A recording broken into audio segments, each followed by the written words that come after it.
All right. Big day, everyone, huh? Lots of people are on new teams. Someone told me there's a football game on Sunday. Steve, how are you feeling about that impending endeavor? I'm obviously extremely excited. I mean, I don't. The Patriots are gonna. We won't go into it. The Patriots are definitely underdogs, but if they have a chance, and you know what, just to see them back in the Super Bowl is obviously very exciting. And my kids are at the age where they're excited to watch the game, so to be able to watch, with them is going to be a lot of fun. So good energy in the Showley household this week. Looking forward to that game. Very unexpected. I don't know how much NFL you watch, Joe. Adam Falls. Very unexpected run. Easy schedule or not. So just to have the team in the big game and a chance to look forward to it has been really enjoyable. Yeah, I watch literally zero football. I try to even avoid it on the Super Bowl, but I won't be able to do that because I'm hosting a party. So we'll eat and drink and have the game on in the background. But yeah, that's. I mean, I obviously can't. I had my team, the Indians at the time in the World Series in 2016. So I I I had a taste of it. So I can imagine. Very lucky to be able to do that with your kids. Yeah, it's fun for sure. Well, with that, welcome everyone to Hoops Hobby Hangout. We are on trade deadline day, so it has been 6 hours since the NBA trade deadline. So we're gonna, talk deadline stuff, I'm sure, but kind of try to focus on how that influences our collecting and what that means for our collections and things like that. And I'm here, Joey, with Stephen Adam today, or Ryan Liss. He's MIA today. So I guess before we get into like card stuff, do you guys have any? What are your initial reactions when you see the trade deadline and what trades went down? What are the first things that pop out at you? I was kind of shocked Jalen Brown's still a Celtic. Got to get that out of the way. Shocked or But disappointed? oh, uh, both, but more Okay, disappointed for sure. so you thought he was legit going to get traded? Not no, because I never get what I want, so it's never going to happen that way. But we'll somehow 13 years from now have a guy going up and down in a walker named Jalen Brown, and I'll just be still sitting here pissed. But, but yeah, obviously there's been some big moves. Obviously, I think some of them, for me, the biggest thing I take away from them is sometimes seeing like the long play some of these teams have. Like I look at the Mavericks, and a year ago they had Luca, and now they have nothing. And so I'm just like, what are you doing? But then you look at like Anthony Davis. You were just playing in LA, and now you're playing in Washington. Like the ebbs and flows of the NBA like are ever changing. It's always so entertaining to see how much can change. Not even just one trade, but within like a season where you see like Kristaps go from the Celtics to the Hawks, and obviously no one wants to be there, and then he ends up going to the Golden State Warriors. So it's like that without even a whole season going away, you can see quite a bit of shift. Yeah, it's wild. It's like the the trading of the older or injured kind of past stars this time, right? Like Porzingis to Washington, AD to Washington, Porzingis to Golden State. Who was I just thinking of? Someone else. Oh, Vucevic to Boston, right? So all these players that like should have been good, used to be good, whatever, are now just kind of going on these teams that, yeah, really changing their location. What's up, Aaron and Sean and Caleb? Thank you guys for hanging out. And yeah, I know it is really weird that watch Kings basketball and not football. I don't know what it is. I just can't get on the football wagon. Steve, what were your initial thoughts to the Well, deadline? I think Adam said it. I mean, just the entertainment factor, right? Like, I absolutely love that out of all the four sports, the trade deadline and the offseason hot stove with the NBA is just always just the craziest stuff going on. I think it's if I want to like make fun of a team, I love that last year the Mavs were like, we have a great idea. Let's get a ball dominant point guard in Kyrie, and we'll team him up with AD.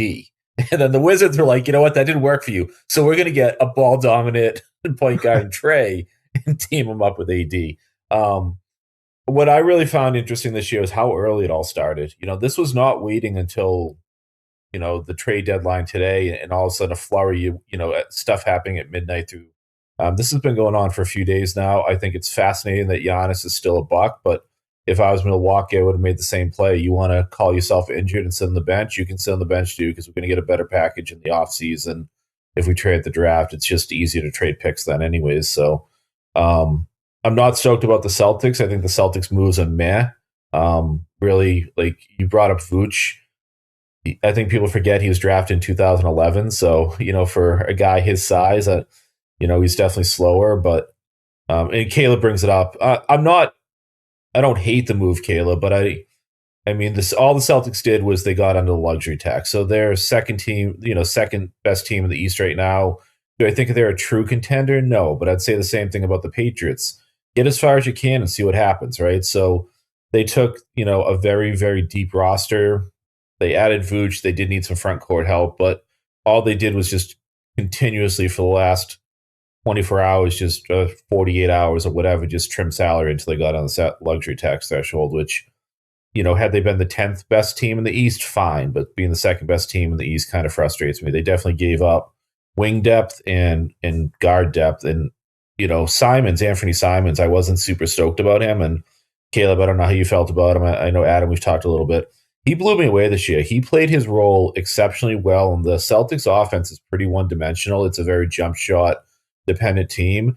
And when the Stars didn't have it, he could come off the bench and just get a quick 10 points that really would either, set the tone, or he would come in and get 25 points and a half and really keep the team ready to go in the second half and get a win. I mean, I think he's responsible for more wins this year than people realize. So I think they kind of cut a lot of talent from the roster just to get out of the luxury tax. And but Vooch is a good player. Like I don't hate on it, but I just wish that it wasn't all financially driven when we're mid-season. You do that stuff in the summer. But no, I thought it was an exciting trade deadline. I mean, even the Celtics announced a deal at like $345 today, another money-saving deal. But, this was just one where there's just deals happening all over the place. It was a lot of fun to follow along as a fan. Yeah, it really did. Sorry, go ahead, Adam. I was going to say, I agree pretty much everything there. I liked Vucevic a lot 10 years ago. Yeah. I mean, he was a super good player. I, in hopes, kind of see maybe this envisionment of him being the Al Horford on this team now that he's gone, kind of a older, savvy, big. I don't think he's anywhere close to Al Horford in any aspect, in my opinion, but I do think that's a spot that we needed filled more than we needed Simons, especially with Tatum's potential return. I don't love it. I don't think it's anything great. I hate the fact that we did so many money moves rather than actually try to make some real ground and make a run, but I can't complain. I mean, I didn't expect too much, so Vucevic is cool. We needed a big veteran leadership. We'll take it. I felt like, were there any contenders that really went in on adding talent to get better? I feel like the Knicks could have, the Celtics could have, the Pistons. I don't know that the Warriors feel like Porzingis somehow is going to make them a contender. His Pistons definitely added some depth earlier on in the week. I forget the exact moves they made. They added some depth. and it's recency bias because the Celtics played the Rockets last night. I was shocked the Rockets didn't make a move.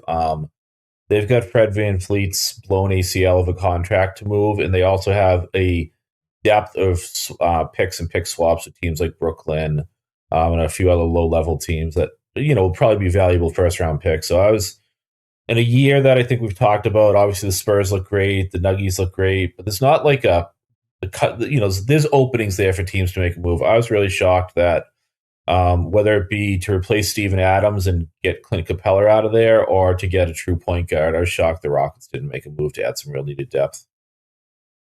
Yeah, that's a good point. And is it who was it that the Pistons added? Kevin Huerter, right? Is that who you're talking about from earlier? Yeah. Yeah, because they really needed shooting, right? Yeah, Kevin Huerter from 3 years. I was listening to one of the national podcasts today, and I don't know. They said this Huerter's struggling. He's maybe sometimes you need to change the scenery, but I think they said he's shooting this year like 23% from deep. So Wow. He's definitely not. But again, shooting in depth is always going to be helpful, and if they can rely a little bit less on some of their older players and spread out the offense a little bit, I think that'll help the Pistons. But the Pistons are a legit squad. They're really fun to watch. They definitely are. I didn't realize Huerter. I thought Huerter had kind of had a resurgence in Chicago, but I guess the Kings just break people permanently.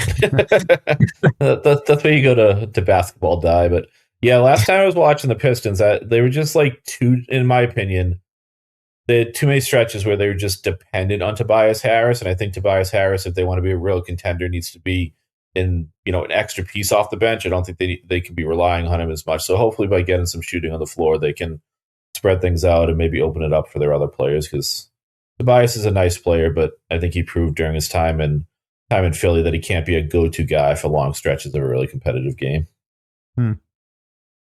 Yeah, and yeah, Caleb brought up the Bulls roster, and I saw that, Steve, you were talking to him in the chat. So yeah, the Bulls now are like 3/4 guards, and I don't know exactly about the breakdown, but what are they do? Are they just they're the kings in the East, right? They're just the ones that have no direction in the East and are adding mismatched pieces and tanking, I guess. I don't know. You guys have any thoughts on the Bulls? No. Do we need to address that? I'm still kind of shocked that their last kind of adjustment to adding all the talent they did, what was it, 5 years ago now, was like such a bad outcome. I thought that was going to be a decent run when they had, was it Vucevic, Levine, And DeRozan. Like that team I thought was Ball. I thought that team was going to be more competitive than it was in the moment. Obviously, in hindsight, I was very wrong. But wasn't that all? Sorry to cut you off, Adam. Wasn't that they were trending upward though?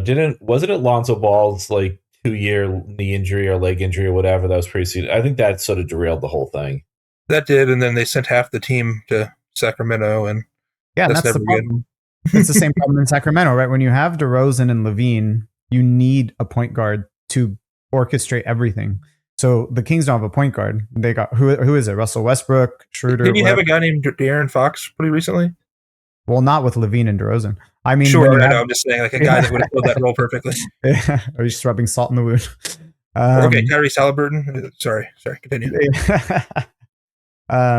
But yeah, so when Ball was injured, it's just there's nothing to fit those pieces together.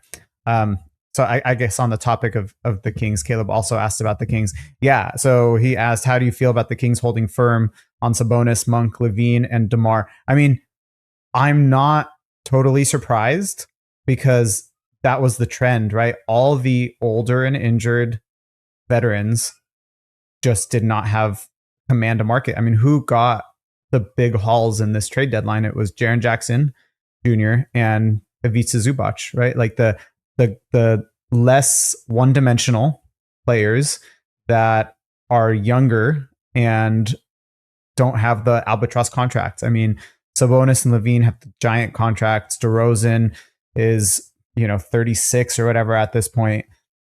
It seems like if you're not at least capable on both sides of the ball and somewhat close to your prime and have a history of being able to stay on the court, you were just traded for peanuts. So I'm not like totally shocked. That being said, I'm pissed. Like, I just don't understand what we're doing right now, right? I just don't know what we're doing here. I mean, think about the trajectory.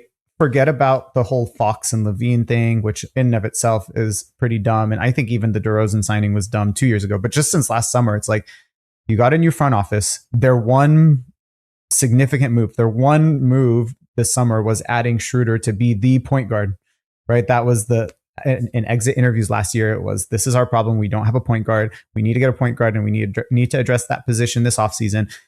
They add Schroeder, has an amazing international offseason and FIBA or whatever. It gives everyone this hope that he's going to be good and he's going to bring, kind of be the link that brings all those mismatched pieces together of offense only ISO players, other than Sabonis, who's the only not ISO player that they don't want to play through. But it just doesn't make any sense.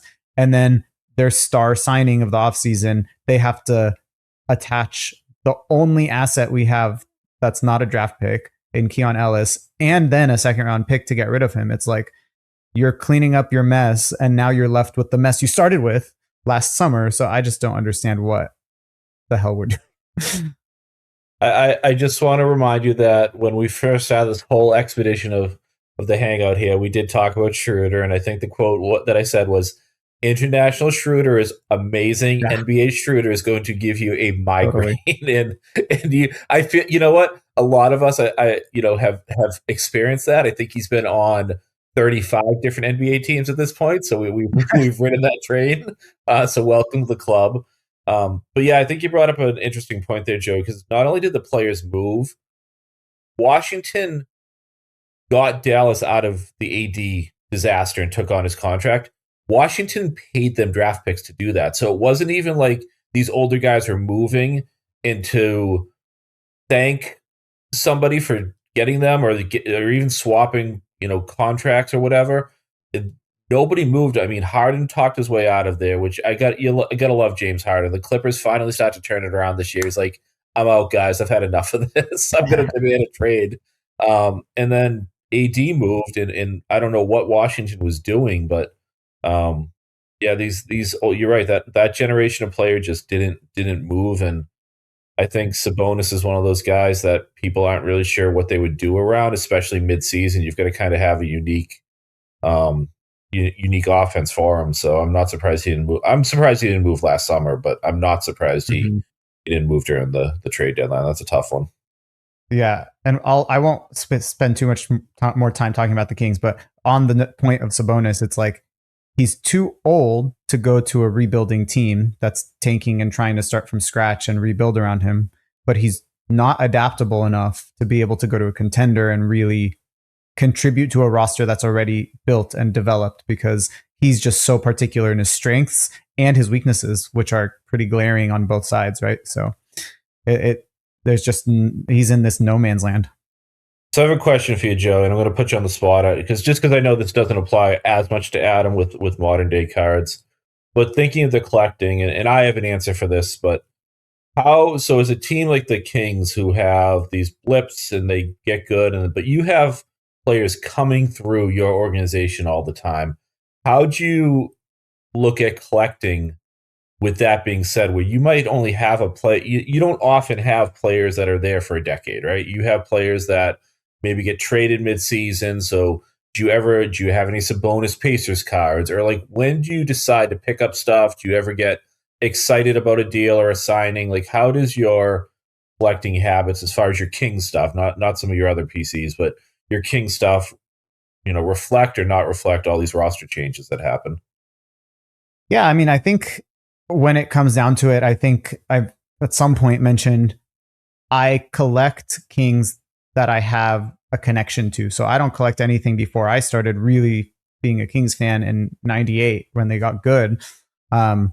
So if I feel like I have a positive connection to the player, I'm going to collect them in a Kings uniform. So, I mean, I've always been a Russell Westbrook fan. So when he was signed, I was stoked to be able to add some Westbrook Kings cards. And I love Sabonis, so I collect his King stuff. I don't collect any non-King stuff, so I don't care that, I won't use the example of Sabonis and Westbrook because I was fans of them before they came to the Kings, so I picked up some of their stuff. But if you're talking to me about DeRozan, like, I don't care that he's a rookie with the Raptors. I'm not picking up his Raptors rookie stuff. It doesn't matter. I don't care that his stardom was with the Raptors and that, so to me, all that matters, or all I care about, is his time with the Kings. So I'll only collect that stuff. And you didn't necessarily specifically ask about this, but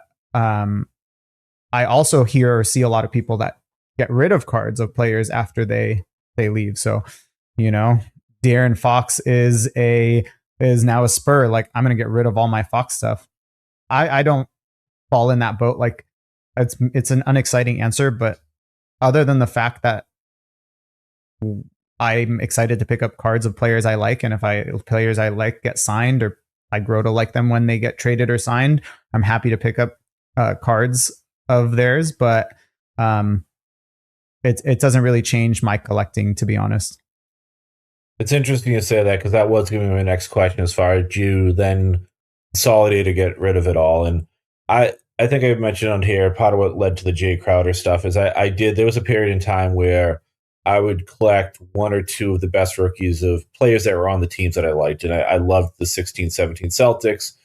But even a few years before there, when Jay Crowder, even Tyler Zeller, Isaiah Thomas, when those guys became Celtics, I would grab one or two of their best rookies, the stuff that I liked, right? The gold standard out of 10 patch, or the immaculate, jersey numbered patch, gold prisms when you could actually get them for, $50 or whatever.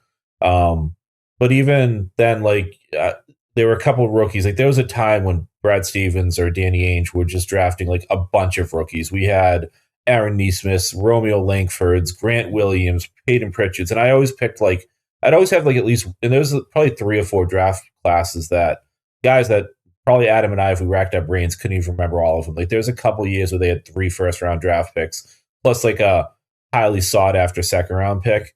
So I had like a run where I had probably a couple binder pages of Romeo Langford. I just liked his game. He was like super athletic. Obviously, became nothing. And every time those guys would come on board, I'd pick up stuff like at shows if I liked it or not. Then when they would get traded, I remember specifically Romeo Langford. I actually went on did like an Instagram story about now what do I do with this stuff, right? Because he got traded for Derek White. Kudos Brad Stevens, great move. Yeah, well done. But I had like just a binder page, so 2 sides of 12 pockets plus a couple of like relic cards, and I remember like sorting through and be like, what do I do now, right? And I ended up sending most of it to ComC. I sold it off. I kept 1 game used patch because he had flawless rookie patches, and I think I kept his Donruss next day auto just as like to have as like that was part of my collection. But a memento. I'm definitely one that will consolidate down. So like I got my lumps in the hobby collecting Jared Sullinger cards, and he didn't pan out in the Celtics either. He wasn't a trade deadline move, but I definitely got rid of almost everything I had and got out from under it and doing the whole consolidation thing. So when players get traded, I do tend to like look at what I have and then see what's my connection to it. Do I still want to own it? Because for me, there's something about if the players on my team currently, I enjoy having a larger array of his cards, and I don't know why. It's just I'm going through my binder, flipping through my box, and I'm currently rooting for Peyton Pritchard. Then I enjoy having a few more Peyton Pritchard cards. But if Pritchard gets traded, eventually Pritchard gets traded. If I had a couple binder pages, I would be like, you know what? I'm going to find the ones that really mean the most to me, and I'm going to move off from the other ones. And that's all. It's easy for me to say because I'm not picking up anything of any of these guys that's like high value. I'm not getting downtowns or kabooms or prism golds these days. I'm getting like a base optic hollow, and an optic on card auto or something. So it's all low end cards, but I do a lot of the consolidating. I don't tend to hold on to the stuff as much once the guys move on. I think that approach makes sense. I mean, if you're rooting for a player, it makes sense that you want to buy their cards, right? But I guess my question in response to that is that universal? If what Adam was alluding to and Jaylen Brown got traded today, would you get rid of most of your Jaylen Brown cards? I mean, he was the finals MVP for your championship, your one championship in the last 15 years, so does that affect things? Because obviously he still has such a meaningful legacy in Boston. What affects things is when his cards spiked during the pandemic and I sold everything I had anyway. So I have very few Jaylen Brown cards. I have 1 rookie on card auto, and I probably have 6 or 7 game use patches, and then when I say a couple team sets, like some random like out of 75 parallel, like maybe 3 or 4 like little team sets I did during the championship run. I have very few Jaylen Brown cards. I used to PC him. I used to chase all of his jersey number cards I could find. Plus, I was trying to get like all of his high end rookies. But yeah, I moved all of that during the pandemic hype when it was just selling for crazy money, and some of it I wish I held on to because it's worth even more now. But yes, if I had a ton of it, if I'd kept that collection and he moved on, yes, I would consolidate down to probably what I have right now, like a couple of game use patches and 1 or 2 like meaningful cards for sure. Yeah, that's interesting to me because, and I don't know if you're watching, you see that late 90s b-ball with us now. Welcome, glad you got everything figured out with the camera and stuff. And I think we were talking this week about kind of being team collectors because you're a Magic collector, I'm a Kings collector, kind of how the movement of players affects our collecting. So I guess for me, I still have those, like if I was a Celtics fan and I had Jaylen Brown cards, those memories are still there. And I'm celebrating the fact that he was a finals MVP that brought my team a championship and things like that. So that's why I would be like, oh, I can't move it. I mean, I still have a little vitriol towards De'Aaron Fox. I haven't moved a single Fox card. I mean, I haven't picked up new Fox cards since he was traded, but I still, he was with our team for so many years. He set a lot of records. He was the best player on our team for a long time. So it's still meaningful to me, even if they're not there. So I just was wondering where kind of you land as a Magic collector. And before Justin, I just want to say what's up. So I'm super stoked you joined us. And one thing I'm just going to say in response to that, Joey, and I'm going to try and say this without sounding as arrogant as it's going to make me sound. But I would say part of the motivation for moving. No, it's Boston collectors are insane. So when stuff like that happens, a player gets spiked, there gets to a point where there's a monetary value that I'm like, I can't hold on to this. And I think a Jason Tatum or Jaylen Brown card is more likely to hit that level than, say, a Sabonis or a DeMar DeRozan card, right? So part of it also that I don't talk about, I don't talk about the money side of things much. When I say I move Jaylen Brown cards, some of those things just got to cards that I paid $50 for, maybe got to 600, 1,000. You know what I mean? So there's also, if it stayed a $50 card, then I'm more likely to hang on to it. But Celtics, there's an international Celtics community of collectors that when stuff like that happens, cards spike, and then that changes my metrics too a little bit. So trying to say that without saying Boston's better than Sacramento or whatever, but it's just a different collectible market atmosphere out there that I think changes my thoughts on some of that stuff as well. But so sorry to cut you off. Transition to Justin. I will mute myself now. No, you're good, Steve. Yeah. So the concept of, and I get that, from a value standpoint, maybe it doesn't make sense to keep those cards. It might make sense to move them. For me, the concept of moving them is so foreign that I just hold on to them forever. I mean, I have, and I'm a binder collector too, so I like to keep things in binders, but I have, probably 6 or 7 or 8 binders, with 400 plus pages of just Orlando Magic base cards. Okay. Nothing special. And I see Steve laughing because it sounds ludicrous. Nobody does this anymore. But, as a team collector, I like to see every player. So, I might have some in-person autographs thrown in there, some inserts, but it's largely a lot of base cards because I just want to see every generation of, iteration of Magic teams that there is that I remember watching, which, goes back to the early 90s. So almost since the genesis of the team, but not quite. And all of those mean something to me. I can remember different stages of life, right? Where, whatever's going on, I remember watching that iteration of Orlando Magic team.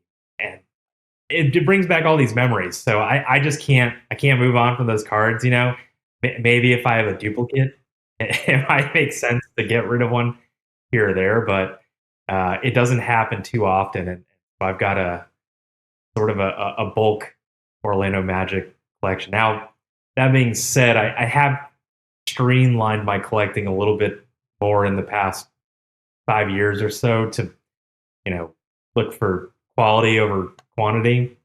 But I've just got so much from, breaking boxes when I was younger. We would get on a whole nother story, but, used to be able to get a box for $50 and under, like a hobby box. And even in 2010, 11, I was buying boxes of 96, 97 Skybox Premium for, $30 off eBay. There's just a whole bunch of it. But yeah, when a player moves, I don't, whether they're traded or otherwise, I don't tend to get rid of their stuff. And in fact, I'll still continue pursuing it and collect it if it's something unique or interesting I want. And I grabbed a couple things. I grabbed a very small stack, stuff I'll grab. I grabbed these purposely because Steve is a Nikola Vucevic hater. Oh, nice. I just grabbed a random stack that I had sitting around. These were in it. Some game worn shorts, Nikola Vucevic. I love Vuce. I also, to my defense, Justin was telling me how much he loves Vuce, and I had to remind Justin that his memories of Vuce were over a decade ago at this point. So. Well, yeah, you can see why I don't get rid of anything because to me it's like it was yesterday. That was a really dark time in Orlando Magic history. We were a terrible team, barely winning, and the only bright spot really was Vooch. Stand-up guy, went out there, did his job, got it done, double, machine usually, and just everybody around the team I think really liked him. And the big thing for me for Vooch, he loved being here. He loved playing for the Orlando Magic. I think he would come back today if he could. In fact, I know people who have talked to him when he came with the Bulls and stuff, and like, hey, we miss you. And he's like, yeah, I miss it. He would come back. But it's rare to find that for the Magic as a small market team. A lot of guys, aren't necessarily really interested in being here. So to have someone who actually liked playing here and wanted to play here, it makes a difference to me. So take it for what it is. I like Vooch. But any other, you can name probably any Magic player, and I've got a bunch of weird cards for them. Even I know there's usually someone here. I think that's like a Nuggets collector. Here's a 101 Gary Harris. He was awful for us, absolutely terrible. Yet I've still got one. It's not special looking or anything, but I've got, like I said, they all hold a place in Magic history to me. So I grabbed some like random ones I grabbed a little stack and just had a bunch of random stuff in there, like a gold Tobias Harris, just all. I've just got a plethora of random Orlando Magic stuff. Here's a Vince Carter. Nice. That's cool. It's and especially Vince. I mean, Vince on the Magic was huge for me. I could talk about every player and what it meant for me, but Vince was a local guy who played high school ball here in Daytona, and I had actually seen him play in high school. I was much younger, but I saw him play in a game, before he was big time. And I loved when he came to the Magic. He was here a short stint, but like that 09-10 run to the Eastern Conference Finals, that was huge. He played a role. So, let's see, another Magic great, like Hito Turkoglu. I don't have a ton of nice Hito cards. I have some, but I love Hito. I'll grab anything Hito. Underrated player and underrated set. That absolute set was awesome. Those Spectrum cards look really good. Yeah. Underrated is right. I mean, if Hito was in today's NBA, I think he'd be unbelievable. I mean, an early point forward, he'd stroke it from three. Was unreal. And driving to the basket, he was almost unstoppable. That time, 6'10". Him and Rashard Lewis kind of doing the same thing at that time, the early 2010s, 2008, 2009. Like, it wasn't happening yet. They were really, I think, one of the first teams that started doing it in that run with Van Gundy. They've since lost that. They didn't keep it. Hindsight's 2020, but if you listen to any of the interviews that the guys from that era, give about that run and those, what led up to the 2010 or the 2009 Magic team, whenever they went to the finals, almost all of them will say that one of the biggest game changers for them was getting Turkoglu into the facility and onto the team, and the grind and the energy and I think he brought a different edge to him that you wouldn't expect, but also the versatility. Like, he was very well respected by his peers in the league. He's definitely an underrated player. Yeah, definitely a Swiss Army knife on the court. He'd do anything, and then he'd just go sit on the bench and eat pizza and come back in and destroy. So, on those teams, you said Vince was part of those teams. Was he kind of in that vet role? Yes, but maybe a little more than a vet at that time. I mean, in the 09-10 team, he could still provide like a decent source of scoring. He wasn't. I mean, his career was so long; it's hard to even remember, how long he was productive, because it seemed like forever. But he was still like significant on that team, and it may have even seemed more significant to me just given he was kind of from here and just being so excited to have him. I'm going to stare at him while I say this. I'm going to look for his nonverbal response. I was thinking of Vince the other day and realized that we forgot to mention him when we had our overrated discussion many months ago, because I was looking at his stats, like, great player and a very impactful, like, on the league type player.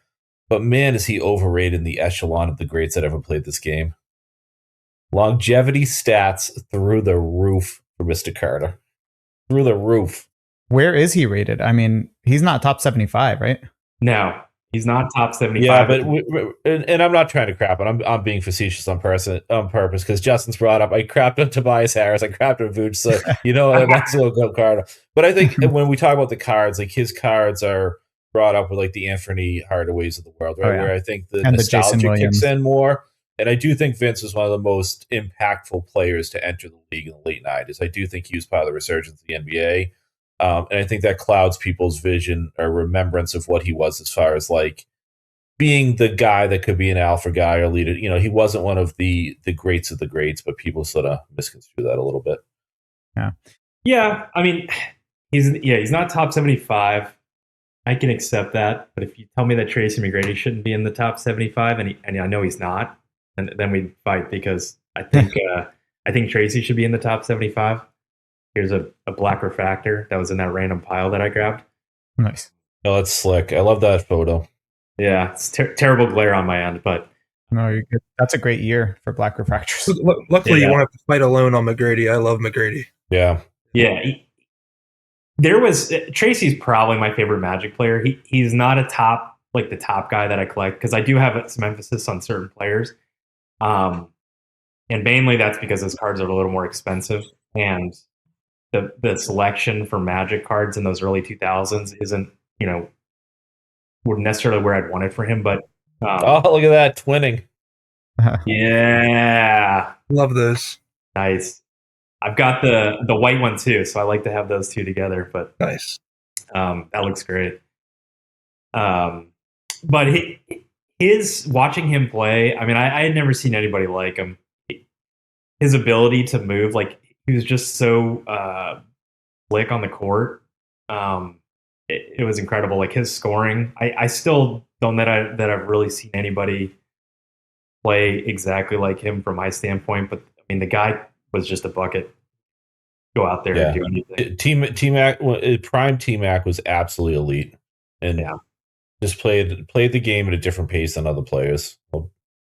Question for you, Justin. So Sean pops into the chat and asks, and I know part of how you're going to respond to this, but how is Nick Anderson remembered in the Orlando Magic world? Oh, that's a good question. So I think of Nick fondly. I mean, does it suck that Hattie made those free throws? Maybe we would have won a championship. Yeah, it's possible, right? It's possible. But the guy, he was our first draft pick, so that's huge. He played for the Magic for a really long time. He's still involved. He's like a community ambassador. You'll see him at every single game. I mean, every game I go to, even now, he's there. Super nice. He'll take pictures with you. In fact, I went to a game last year, and we got to go a little early, and through a certain program, and we were near the court. This was it was kind of around shoot-arounds, and I had a card with me, and my son, I'll tell my son, there's Nick Anderson, and can we get a picture with you? And he's like, yeah, and he just takes my son and just hoists him up with one arm like it's nothing, and so that sort of thing is great for the community. So I don't have any ill will towards Nick. I mean, was that our best shot to maybe get a championship and didn't, and that played a big role, yeah, but crap like that happens. So, what people really want to know is how was 1991 Slam Dunk champion D. Brown remembered in the Orlando Magic? Oh man, I don't know. That's a good question. I think D was, if I'm not mistaken, I think he was local for Florida for a while, didn't he? His family still lives down the Florida area. He went to Jacksonville U. Yeah. He once he left Boston, he brought his family down to Florida, and they all were born in Boston but grew up in the Florida area, and they still reside down there. His son's at Jacksonville now, actually. Okay, yeah, that's what I thought. So, I can't say that I've heard a lot of Magic fans talking about him.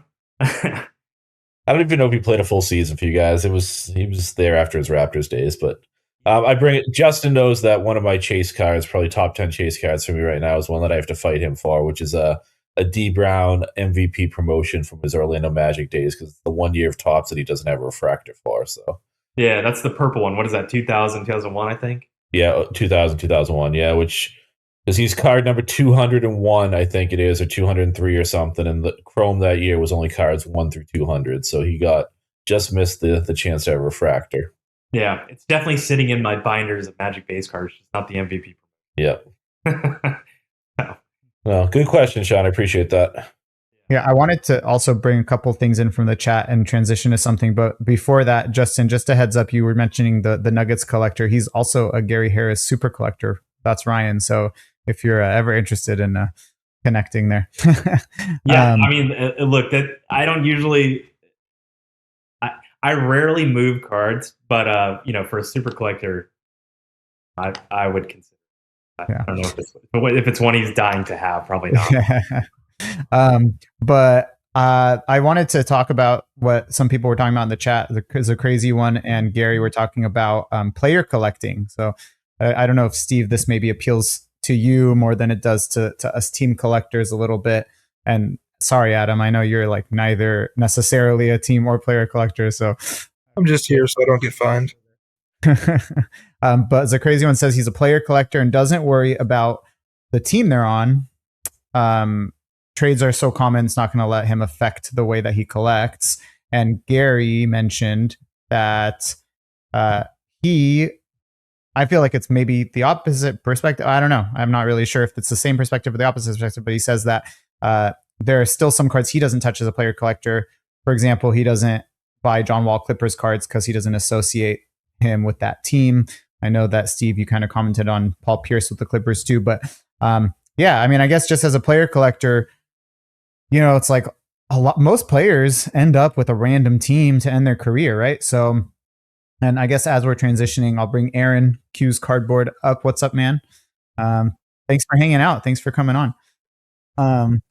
But yeah, so kind of just talk player collecting. I'm not a player collector, so yeah. No, I mean, it's tough to talk in terms of the trade deadline, because what I do with my player collections, and I'll put Adam on the spot a little bit, because I've even talked Adam into thinking outside the lane a little bit with like chronicling a player's career, right? So I think, Adam, you maybe even went out and got like a Bill Russell collegiate auto at one point, right? Because we talked about capturing a total player's career. So like for Paul Pierce, my all-time favorite player to collect and watch, I have everything from collegiate cards up through Hall of Fame induction cards and everything in between, including Wizards, Nets, Clippers cards, right? So, but it wasn't, when he went to the Nets, I didn't say, oh, I'm going to go get some Nets cards. It's just over time I found appreciation for that.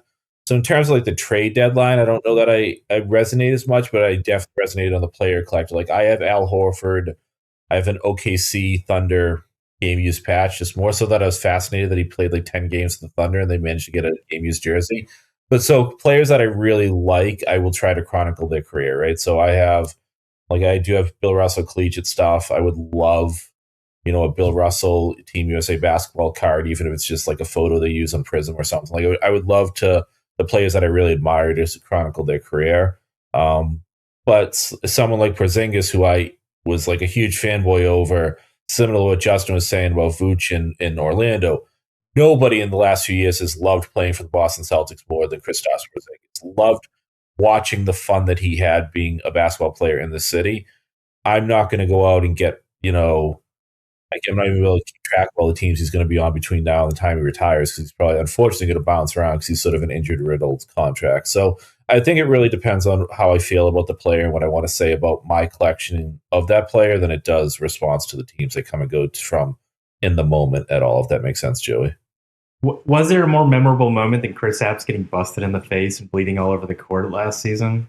The only thing that was better was his instant reaction of starting to laugh about it, because he loved it, because he loved the fact that he was getting a standing ovation for it. Yeah. No, I mean, I think that's really interesting. I think that I'm sure it depends on the player. I mean, you go for every Crowder card, right? Every Crowder card that's released. So it's another kind of thing there. So, yeah, I mean, it makes sense. And I think that's what Tim does, right? Forkbeard Sports Card. I mean, that's what he does. He chronicles their career. And he kind of mentioned he watched a Stony Brook loss today, so we're sorry for your loss. But yeah, I mean, I think it makes sense. That's what a player collector, I guess, would want to do, is chronicle the career. Aaron, you've been listening to all this. Do you have any thoughts on trades and how they affect your collecting? Do you want to kind of just give the context of what your focus is collecting? I collect mainly, in terms of modern stuff, Syracuse University alumni. So right now that's almost exclusively Jeremy Grant. And O'Shea Brissett was oddly included in Topps Chrome as a G League 2A player for last year. But yeah, so I collect mostly Syracuse alumni, and I've got a binder where I have a silver, a team color, and a gold. If they're not all filled for the gold, but that's the idea for each row for each player as they progress through their career. Because for the most part, Chrome and Prism, you can find a color match, so to speak, and they've been pretty consistent between having a silver and a gold over the years. And so that's the way that I've kind of chronicled careers without getting a super bloated, as I would put it, probably collection, and being a little more budget conscious, I guess, as well.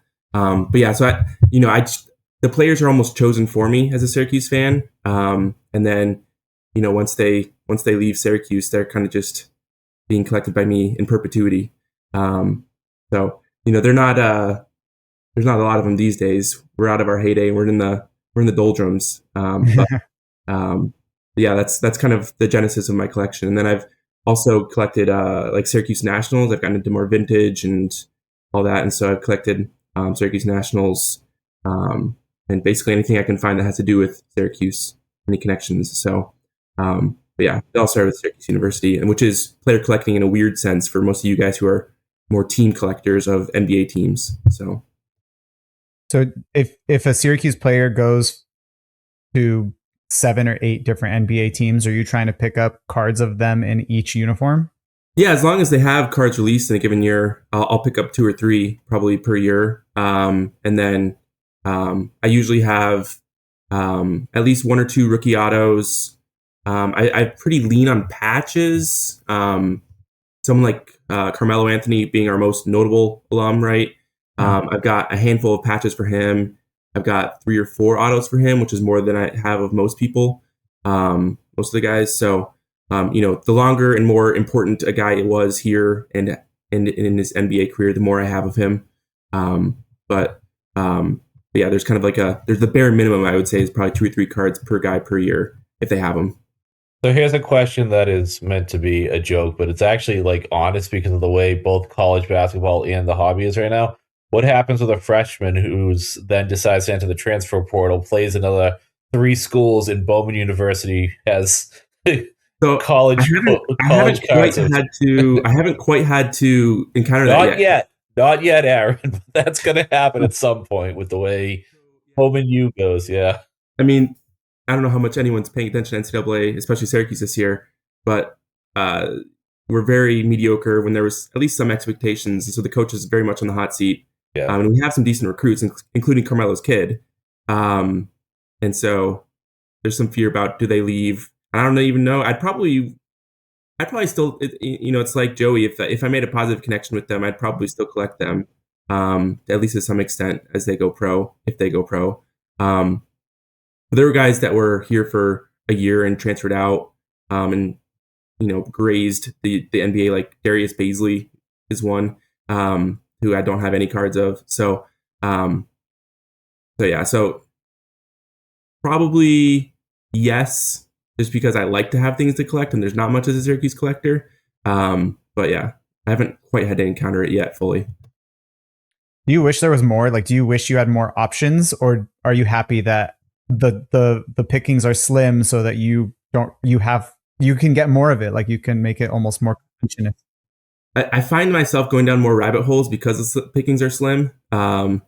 So, I mean, that's kind of what like the Syracuse Nationals vintage stuff started as. I think I would like at least a couple more players. Like, Jeremy Grant is getting repetitive. He's kind of been the only guy for 5 or 6 years now of any relevance.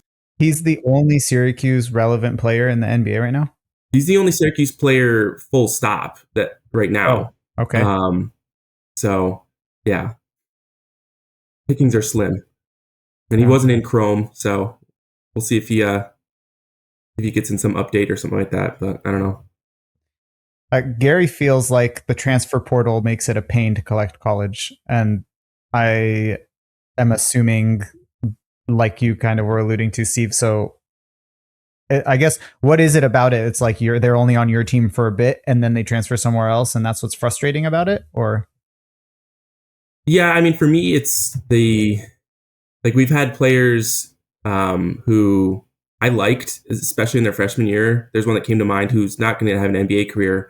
But he bounced around because he didn't get the playing time he liked his freshman year.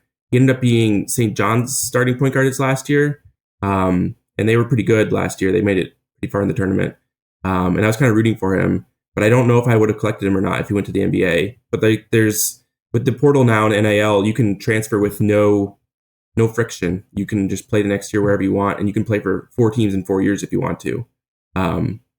So very mercenary like out right now. Yeah, the crazy one was saying he goes after every card of the players he collects, including Derek Coleman. Who is he? Is he from Syracuse? Because Sean brought him up as commercials from the 80s. Did he go to Syracuse? Yeah, Derek Coleman was Syracuse. He was a number 1 draft pick. What was that, 90? I think. So a little bit before my time. But yeah, he was Syracuse. Prior to Carmelo, he probably is, I mean, Dave Bing, but prior to Carmelo, in terms of more modern players, he's the most accomplished Syracuse alumni. Good job, you were right.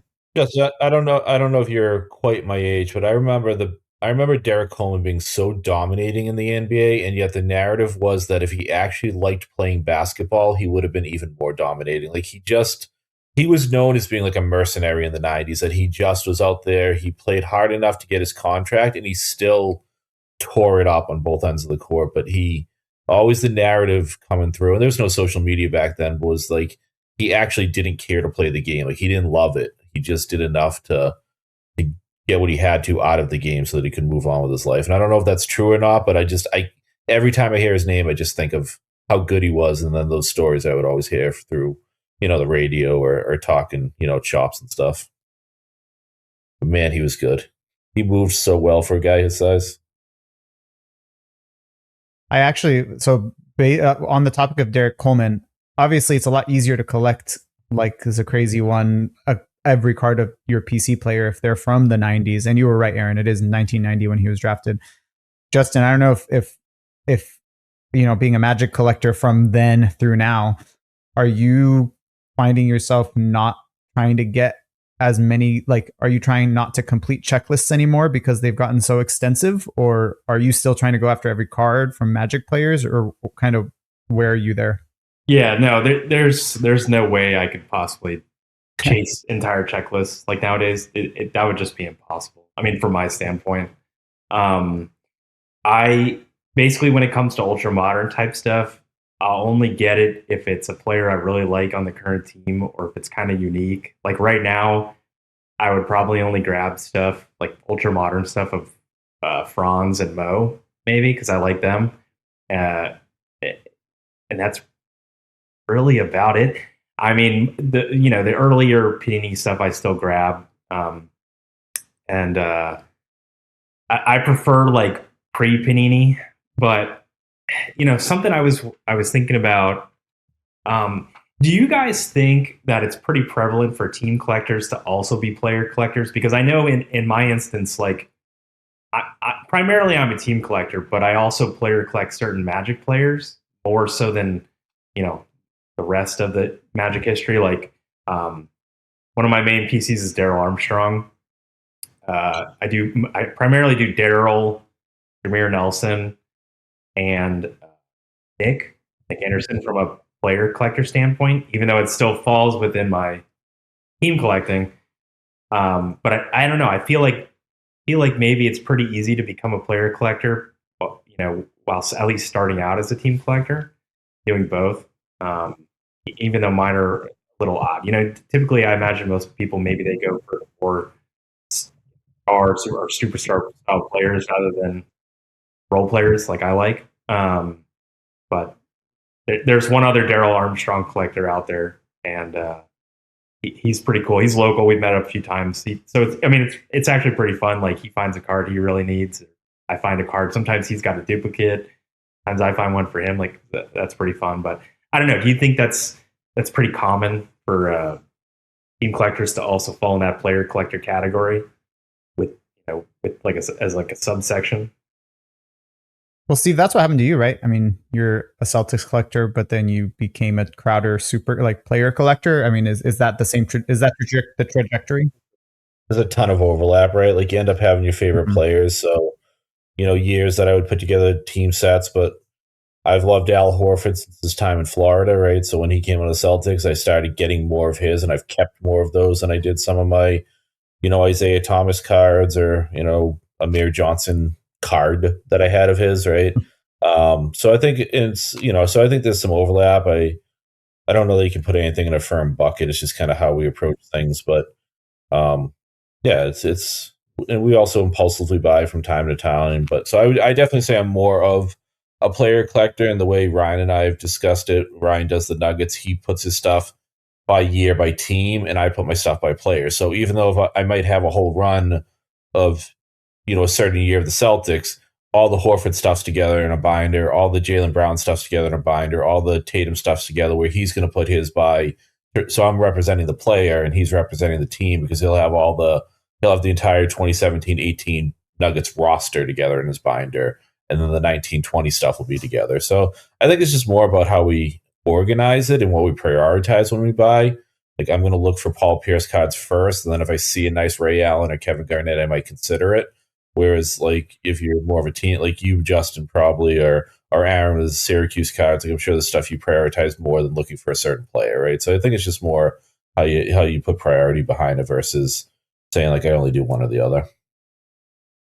Yeah, and honestly, I actually, until you said that, Justin, I never considered myself a player collector, but I guess reflecting on it, to the extent of being a player collector without trying to be very, I don't want to say completionist. You're not going to get the 10,000 cards that a 2022, 23 rookie might have by now. But, like, I started collecting in 2010. So the first rookie that was around when I collected was Tyreek Evans. So I definitely emphasized trying to pick up his cards. And that might be easier because he didn't have that long of a stint with the Kings before he was traded. But there's certain players, DeMarcus Cousins. DeMarcus Cousins is the best Sacramento King since 2004, in my opinion, right? Stuff like that. Tyrese Halliburton is an easy one to do because he had so few Kings cards relatively. So in those senses, like, I definitely, like Steve said, I definitely emphasize those players for whatever reason, whether it's convenience or because I have a particular affinity for them. But yeah, I think it is so natural, right? I mean, you're not going to like every player on the team. Zach LaVine is a King, and my goal is never to buy a Kings card of his. But it's just the way, it goes. I don't know.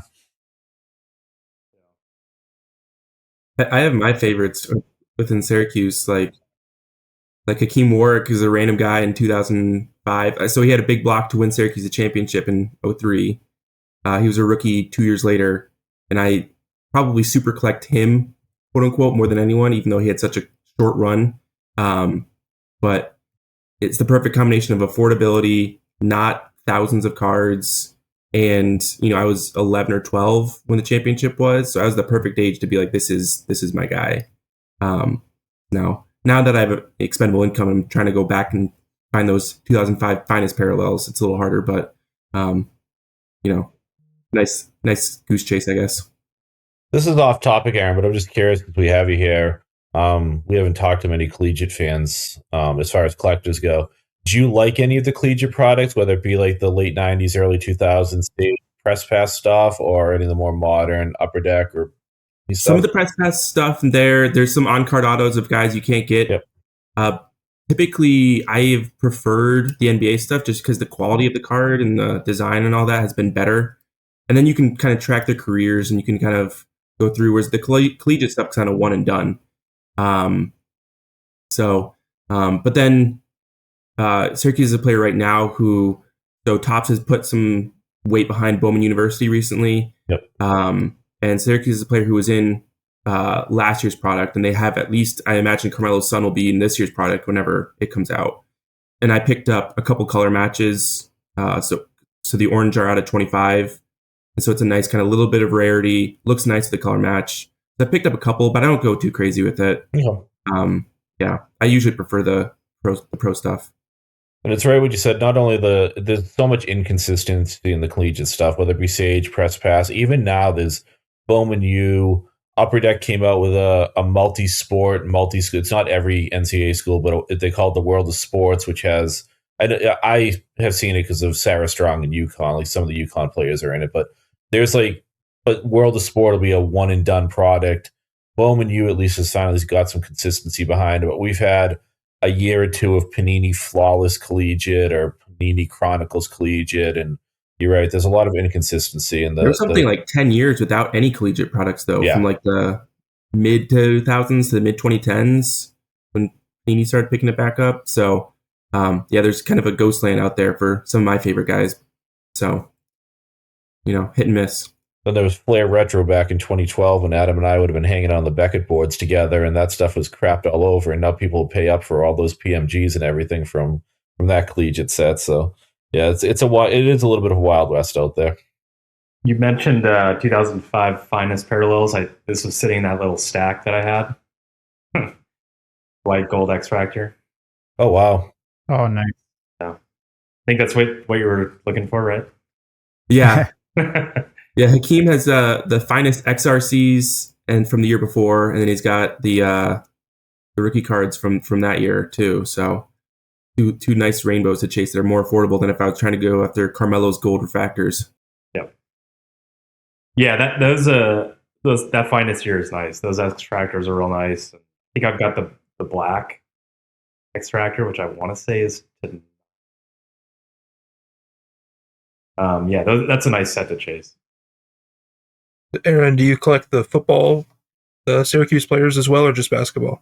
Some football, yeah. I do a lot of Donovan McNabb cards. He was my favorite player, and I'm still an Eagles fan because of him. And then I've got some of like the Jim Browns and the Ernie Davises and those guys from a vintage standpoint too. So I do have some, but I'm probably like 80-20 basketball, football. Have you looked at any of the Ernie Davis patches? I have looked. Okay. Yeah. They're college game worn is why I ask. It'd be extra for you. Yeah. One of my favorite cards that I have, full stop, is a Carmelo game used college patch card. And just because of the importance to me for that. Obviously Ernie way predates my existence. Sure. So there's a little bit of a detachment there, but it is a cool kind of relic there. So I definitely have taken a look at that because I think Larry Zonka, someone has some Larry Zonka collegiate material too. And so a couple things to chase after. One of those for the sake of conversation. Nice. But yeah, Zonka does have some as well. They're from National Treasures, the same as this, I believe. But he has some that aren't NFL material. They are Syracuse worn. I love that set, Adam. Such a nice set. Yeah, they're pretty good looking. I like those too. What year is that from? 2011. Oh, nice. The early 2000s, 2010, like Panini stuff and all that, like that stuff is actually pretty. I mean, it's a shame. Direction. Yeah, the first couple years aren't, like you said, 2009, 10, 11 range isn't bad, but you start getting further and further from that, and the quality and everything goes down drastically. I, like yourself, much prefer the pre-Panini stuff. Football, like the National Treasure sets in 06, 07, 08, I love. Obviously, all the Upper Deck exquisite chronology type stuff in the mid-2000s. Topps Chrome, like we talked about with the McGrady, all that kind of stuff is so much better, I think, than the Panini era. Yeah. Early, we were talking earlier about like multiplayer cards. I grabbed two that were in the stack. So this is like early Panini, which I like. anything with like multi-patch relics with multiplayers, like this is sort of that 2009, 2010 Orlando Magic team I was talking about with Vince and Richard and Jameer. That's out of 10.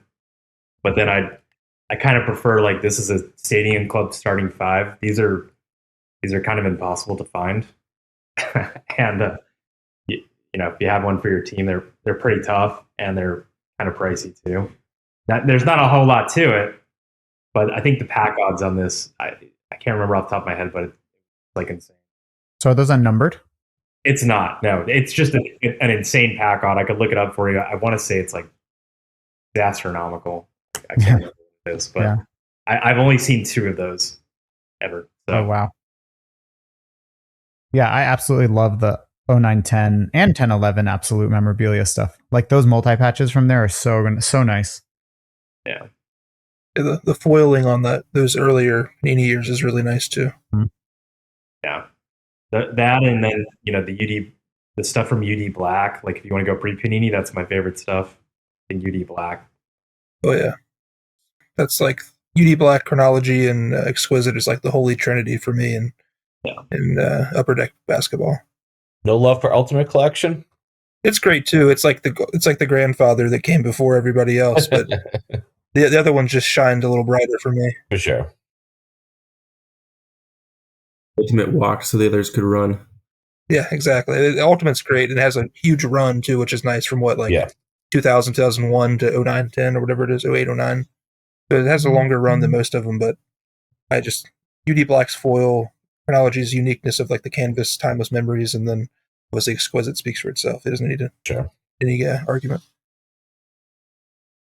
All right, unless anyone has anything to add, anyone have any other thoughts before we wrap up? Just as we're talking football, I think we could let Adam go so you can go watch the honors ceremony and see if Ken Anderson makes into the Hall of Fame tonight. You took the words out of my mouth. I see all this Kenny Anderson, the faux, like the fake Ken Anderson in the comment section.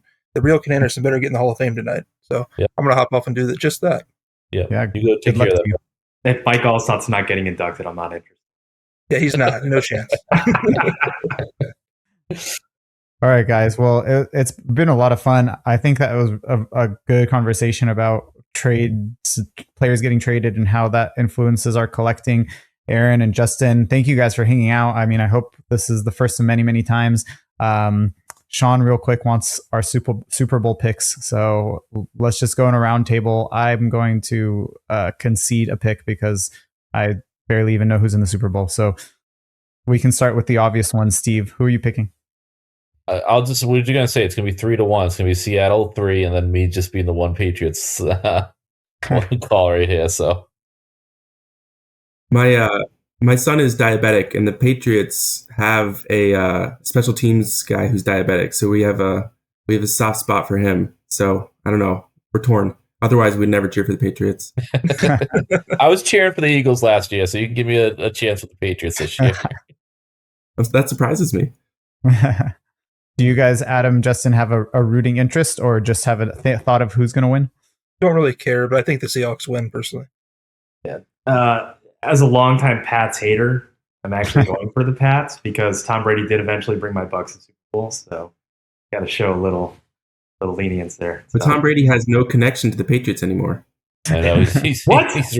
I don't know how you can say that. I mean, he's forever connected to the Patriots. Yeah, not according to Tom Brady. Oh, he said that. All right, everyone. It's been awesome. Hopefully we see everyone next week. Thanks everyone for hanging out in the chat. It was a lot of fun. Thanks for your input. We will see you guys all. Have a fun Super Bowl. We'll see you next week. Thanks for having me. Thanks, guys. Thanks, guys. Appreciate it.